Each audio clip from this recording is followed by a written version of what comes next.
Now, our next topic is seating arrangement. Seating arrangement दो तरह का होता है, एक लीनियर अरेंजमेंट होता है और एक जो होता है सर्कुलर अरेंजमेंट होता है। तो सिंपली इसमें देखो, इसमें कोई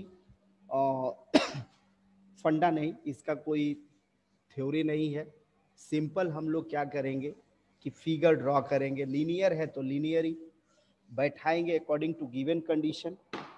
अगर हम लोग आते हैं, if we come to exercise 3.6 question number first, पहले read the following information carefully and answer the question given below 1 to 5। 11 friends A, B, C, D, E, F, G, H and K are watching a movie in a cinema hall sitting in a row। एक ही रो में बैठे हुए हैं सभी, एक रो में बैठे हुए हैं। H is immediate left of D, मतलब D के लेफ्ट में H हो गया। And third to the right of I, I के थर्ड पोजीशन पे है। तो I से 1 2 3 माने I के बाद 2 आएंगे। J is the immediate neighbour of A and B, J is the immediate neighbor of A and B and third to the left of G। तो यहां पर देखो, J is the immediate neighbor of A and B। J जो है, यहां फिर से कर दिया जाए, J is immediate neighbor of A and B, third to the left of G। G के लेफ्ट में थर्ड है, तो G के लेफ्ट में थर्ड। तो यहाँ पे दो पोजीशन हम लोगों को खाली रखना है। ध्यान से देखो, ये दो पोजीशन खाली हुआ, यहाँ भी दो पोजीशन खाली है और इसका इमीडिएट लेफ्ट में क्या है, J। A is the second to the right of E। A जो है second to the right of E, E के सेकेंड पोजीशन पे है राइट में। Who is at one end of the row? A is the second to the right of E। A is the second to the right of E। Who is at one end of the row? E एक रो पर है, माने एक and पे है। F is sitting next to the right of D। F D के right में है, F यहां हो गया। And D is second to the right of C। And D is the second to the right of C, मतलब यहां C हो गया। F is sitting next to the right of D and D is second to the right to C। D is second to the right of C। D is second to the right of C। ये हो गया। तो यहाँ जो gaps हैं वो कहाँ fill up हुए, फिर से पढ़ना पड़ेगा। इन अ hall, H is immediate left of D। H is immediate left of D and third to the right of I। Third to the right of I, 1 2 1 2 3। J is the immediate neighbor of A and B। J is the immediate neighbor of A and B and third to the left of G। Third to the left of G। A is the second to the right of E। Who is at one end of the row? F is sitting next to the right of D। ठीक है, next। And D is second to the right of C and D is the second to the right of D। Arrangement में ये gap कैसे बन गया, K का कोई position नहीं है। अब इसमें से देखो, जिनका जिनका पोजीशन यहाँ फिक्स हो गया, A B C D E F G H I J K, तो क्या क्या मिल गया हमारे पास, A B C D E F G H I J I J K। केवल एक तो नहीं मिल रहा है।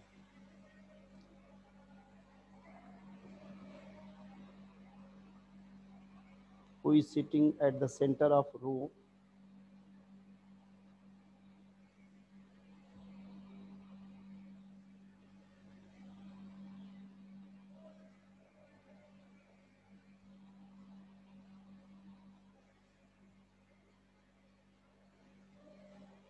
बी के ए जे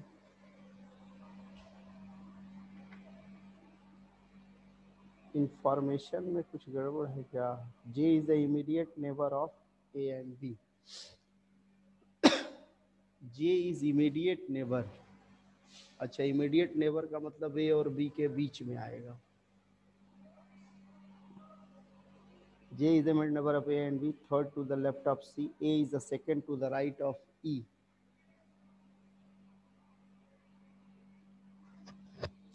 इसमें के का कोई पोजीशन ही नहीं बोला है।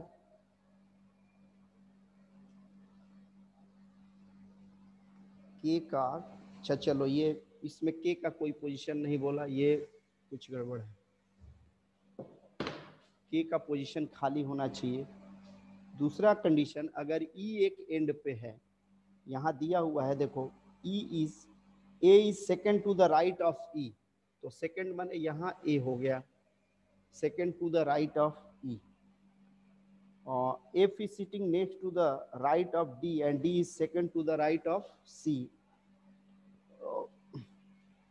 A and B, J is the immediate neighbor of A and B. Immediate neighbor का मतलब हो गया कि दोनों के बीच में, तो A J B हो गया। अगर immediate neighbor माने देखो, इसका भी नेबर इसका भी नेबर, A J B।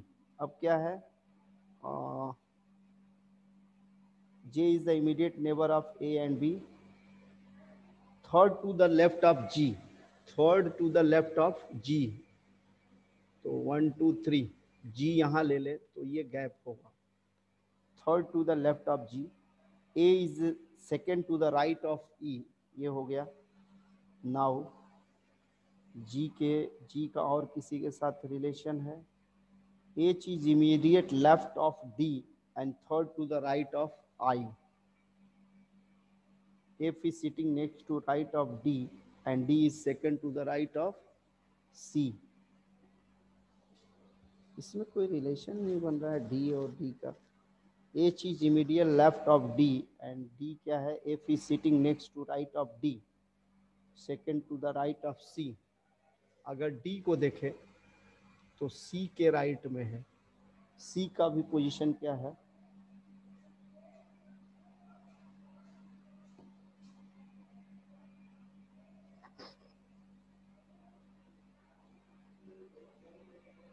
इसका कुछ गड़बड़ है, छोड़ दो, सेकंड क्वेश्चन को करो। सेकंड जो पैसेज दिया हुआ है, सेकंड में है कि 9 girls A B C D E F G H, second में है A B C D E F G H I, 1 2 3 4 5 6 7 8 9, 9 है, तो 9 पोजीशन यहाँ हम अगर फिलअप कर लें, 1 2 3 4 5 6 7 8 9, ये हमारे पास 9 पोजीशन अगर आ गए, 2 4 6,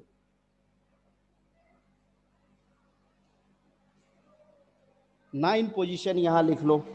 अब इसमें देखो क्या हो रहा है, और A B C D F, I are sitting in a row, D is sitting second to the right of E and C is sitting third to the right of E, B is sitting at one end of the row, B one end of the row, रो के एक and में B है, H is sitting between F and G, B is sitting third to the right of F, F is sitting to the immediate right of A. अब यहाँ B is sitting third to the right of F, B is sitting third to the right of F, B is sitting at one end of the row, इसका मतलब B यहाँ नहीं है, B यहाँ है, B is where, क्योंकि यहाँ given है देखो, B is sitting third to the right of F, F के थर्ड में है, राइट में, F यहाँ हो गया 1 2 3, थर्ड में हो गया। अब F का रिलेशन देखो, F का, H is sitting between F and G, F और G के बीच H बैठा है, तो ये H बैठा है तो F और G के बीच में हो जाएगा, H is sitting between F and G। उसके बाद है F is sitting to the immediate right of F is sitting to the immediate right of A. A F के immediate right में है. B is sitting at one end of the ray. H is sitting between F and G. B is sitting third to the right of F.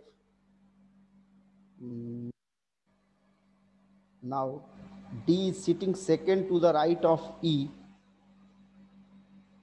and C is sitting third to the right of E. D is sitting second to the right of E.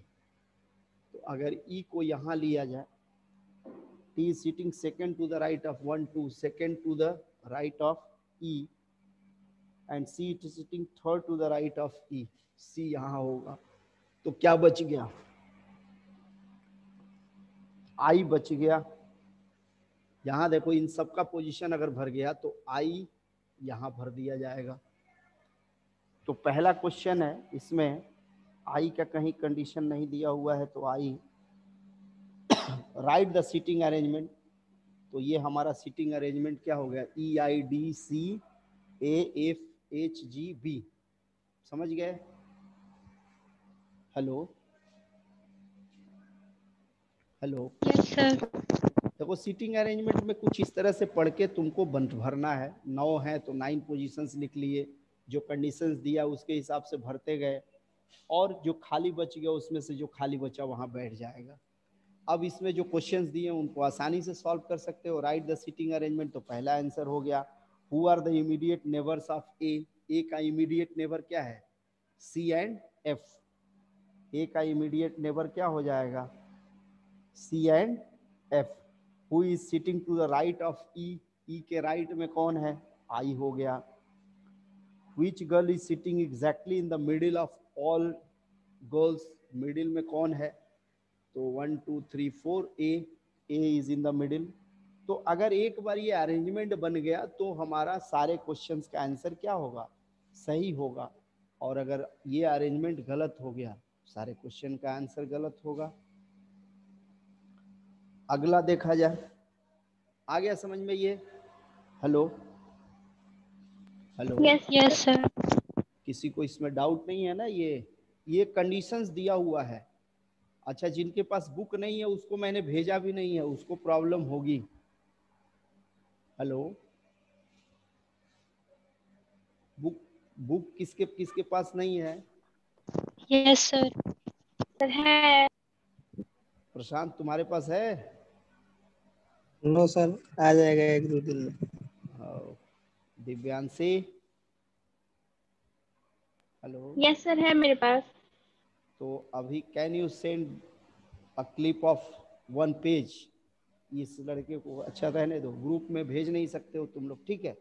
Okay. प्रशांत देखो ये condition है, ये given है, मतलब थोड़ा सा due to my mistake मैं कल भेज सकता था.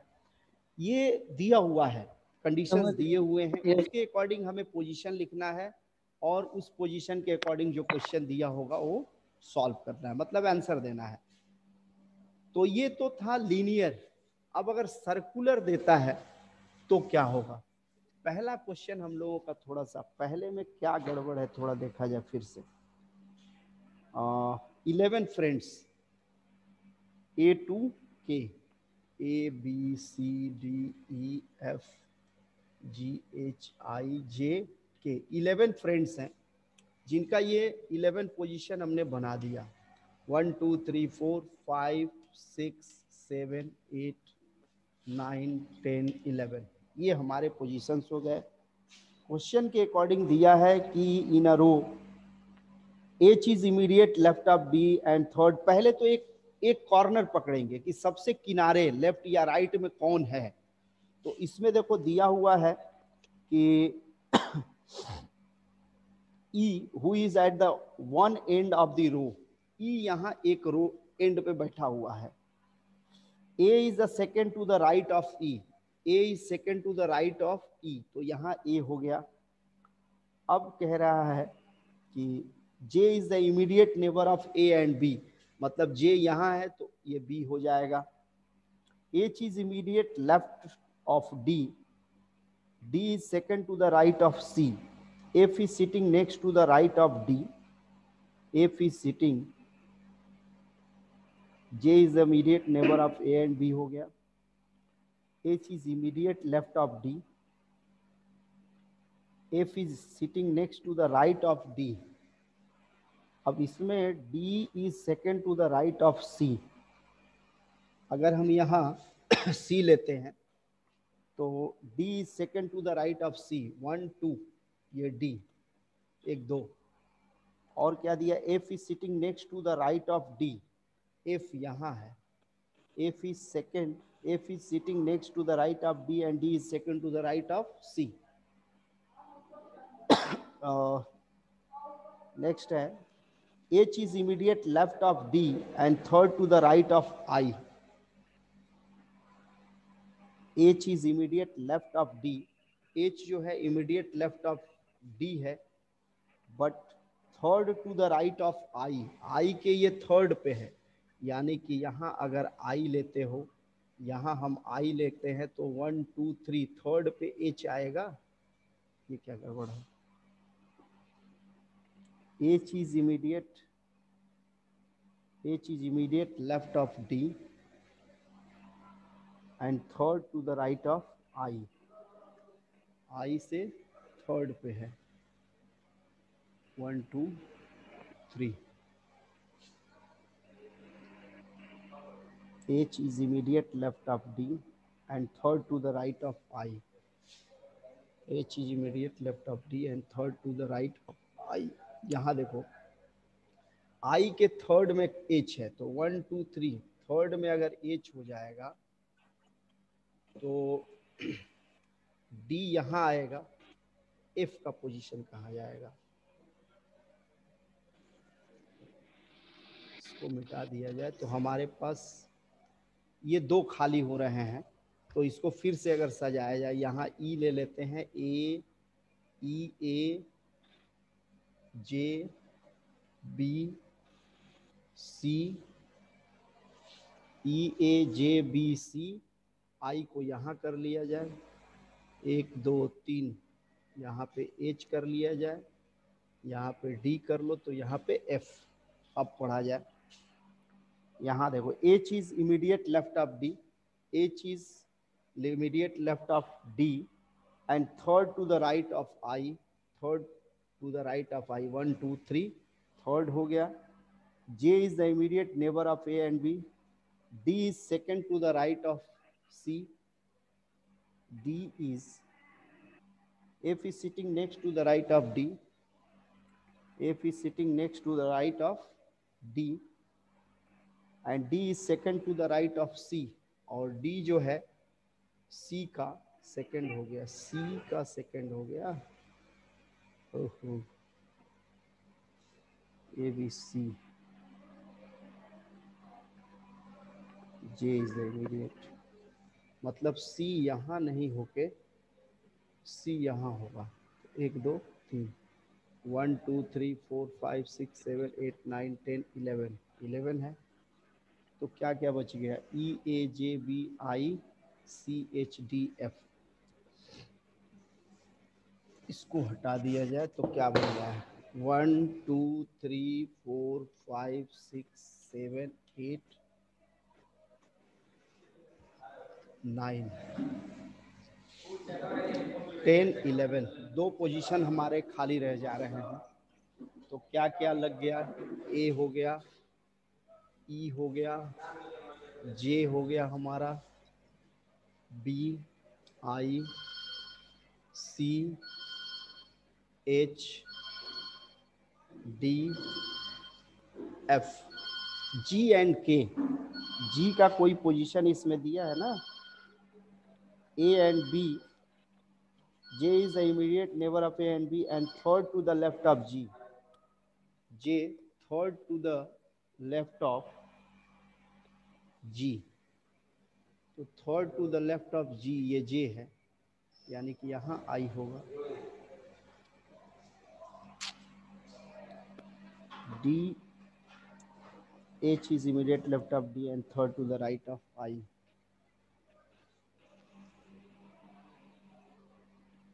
J is the immediate neighbor of A and B and third to the left of G. ये third to the left of G, यानी कि G यहाँ होगा अगर तो ये सी हो गया, तो ये आई हो गया, तो ये पोजीशन के का बचेगा। देखें ई ए जे बी के जी आई सी एच डी एफ, ई के यहीं पे आ रहा है, तो इस पोजीशन यहाँ थोड़ा सा गड़बड़ है, ये यहाँ पे के आ रहा है, ए शिफ्ट हो जाएगा,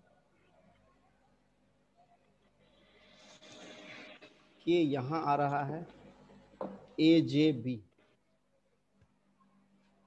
ये देखो आंसर से थोड़ा देखना पड़ा क्योंकि के का पोजीशन दे नहीं रहा है, ई के ए जे बी के बाद आई यहाँ आ रहा है, फिर भी गड़बड़ है, इसको थोड़ा ठीक से करना, ये नहीं समझ में आ रहा है, कुछ गड़बड़ हो जा रहा है, some position is missed here, miss हो जा रहा है, हालांकि ये दिया हुआ है तो सही होगा पहला वाला। फिर जो है थर्ड खुद से करना, 7 boys are sitting in straight line वाला आप छोड़ दे रहा हूँ। Read the following answer the questions given below. 7 friends sitting around a circular table, यहाँ देखो 7 फ्रेंड्स हैं, TU V W XYZ,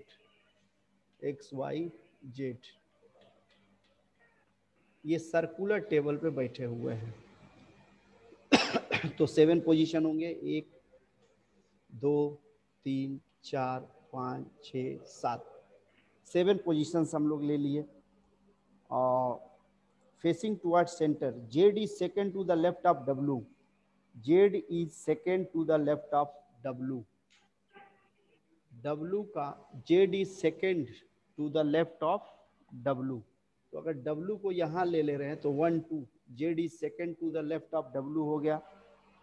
and is neighbour of X and Y, and neighbour of, this is neighbour of X and Y. W is not a neighbor of V और X, ये V या X का neighbour नहीं है, मतलब Y का neighbour हो सकता है।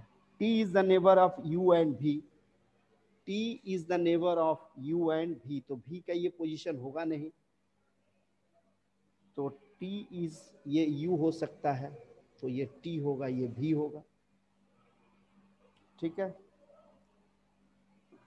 This will be our sequence, Z Y W U T V X, ये हमारा सीक्वेंस हो गया। अब क्वेश्चंस दिए हुए हैं इसमें, और राइट द सीटिंग अरेंजमेंट तो हो गया। Right the neighbours of you, तो यू के नेबर्स लिख सकते हो ना, यू के नेबर्स क्या है, टी और W. Who are the neighbours of X, X के नेबर्स कौन है, वी और Z. Who is third to the left of T, third to the left of T 1 2 3, Z, Z हो गया। Who is third to the left of T, answer Y कैसे दे रहा है, 1 2 3, Z होगा ना, X Z भी, 19, who is third to the left of T, left of T। अच्छा इधर से ऑलवेज इसमें देखो ये हमारा एंटी क्लॉकवाइज काउंटिंग हो रही है, इधर क्लॉकवाइज गिनेंगे, इधर से हमेशा ये कैसे लोगे क्लॉकवाइज, तो इधर से राइट कहलाएगा, इधर से लेफ्ट कहलाएगा। इसमें एक चीज का ख्याल रखना है, take care of this direction, हमारा ये जब भी होगा तो हम इसको क्लॉकवाइज लेंगे तो वो राइट कहलाएगा, और एंटी क्लॉकवाइज जाएंगे तो लेफ्ट। तो टी का थर्ड क्या हो गया, 1 2 3 वाई, इधर, इधर नहीं। आया समझ में बच्चों? Yes sir. तो इस तरह से ये सीटिंग अरेंजमेंट्स के क्वेश्चन है। उसके बाद मल्टीपल चॉइस क्वेश्चंस हैं, try yourself. Our next chapter, fourth chapter is mensuration. Mensuration you have already studied in class 9th and 10th and you can do yourself। इसमें हमें 2 डायमेंशनल फिगर और 3 dimensional figure को पढ़ना है। 2 dimensional figure में area of triangle, area of rectangle area of square area of rhombus area of trapezium, perimeter of these figures we have to study. Already you have studied in class 9.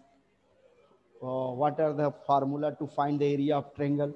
First is 1/2 base into height, second is Heron's formula, and third you can make for the equilateral triangle, area of equilateral triangle is equals to under root 3/4 side square. For isosceles triangle, you may make formula or simply you can draw perpendicular and solve it. तो ये जो mensuration part है ना, ये अगर आप लोग खुद से कर लें और जो क्वेश्चन ना आए पूछ लिया करो इसमें क्या, हेलो, इसमें जो surface area and volumes areas related to circle, ये सारे कर लोगे ना? हेलो, कोई बोल नहीं रहा है भाई, व्हाट हैपेंड? Yes sir. ये आप लोग कर लेंगे। हम लोग पढ़ेंगे अब अगला जो टॉपिक है हमारा एपी एंड जीपी। क्या पढ़ेंगे हम लोग?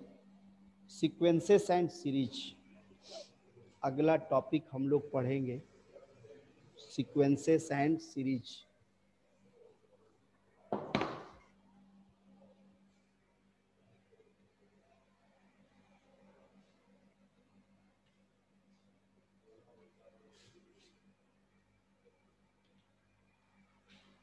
In this topic we have to study only 2 points, first AP and second GP. AP में हमें क्या क्या पढ़ना है? NH टर्म पढ़ना है, SN sum of N terms पढ़ना है, and third arithmetic mean. Arithmetic mean.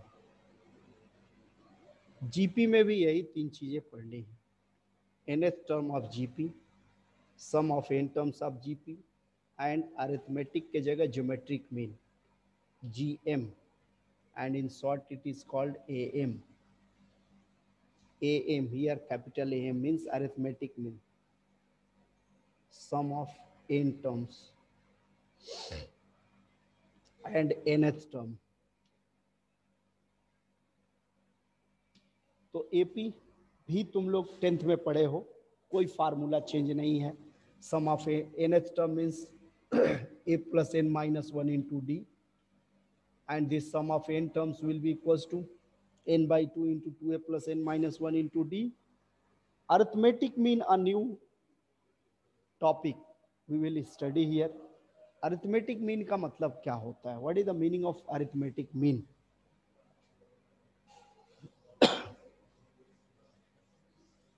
देखो, मीन का मतलब तो जानते हो ना, 2 और 3 है। These are in AP. इनके बीच अगर हमें एक अरिथमेटिक मीन निकालना है तो AM between these two will be 2 plus 3 by 2, 2.5. अब देखो 2, 2.5, 3, are these in AP or not? Check here, 2, 2.5, 3, are these are in AP or not? Are these in AP? Answer is yes. ये AP में है ना? Hello, Yes, sir. ये AP में है। तो सिमिलरली अब एक AM इंट्रोड्यूस करना है तो ये हम लोगों का AP में है। अगर मान लो कि यहाँ एक AP दिया हुआ है, एक 2 numbers are given 14 and 16, insert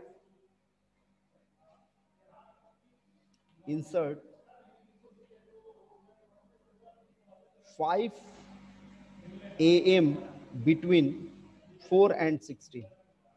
यहाँ क्वेश्चन हो गया कि दिस 4 और 16 के बीच 5 अरिथमेटिक मीन्स इंट्रोड्यूस करना है, मतलब 5 ऐसे नंबर इनके बीच में लिखना है कि ये फिर भी AP रहे। तो let the 5 arithmetic means are A1, A2, A3, A4, A5। तो देखो ये 16 कितना टर्म हो गया?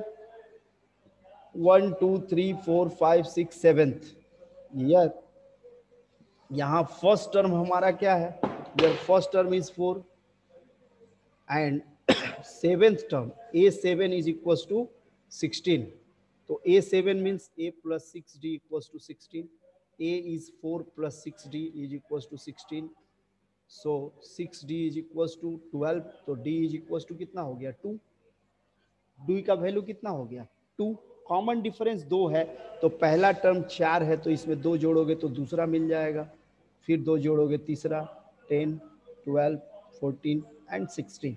देखो, तो 4 और 16 के बीच में कितने अरिथमेटिक मीन हम लोगों ने इंसर्ट किया? 5। उसके बाद हमें फिर भी एपी मिल रहा है, 4 6 8 10 12 14 16, this all are in AP. तो this is the process of arithmetic mean. ये अरिथमेटिक मीन इंसर्ट करने का फॉर्मूला। बाकी क्वेश्चंस करोगे एपी से रिलेटेड, जो नहीं आएगा वो कल पढ़ा जाएगा। उसके बाद जीपी पढ़ा जाएगा। ओके,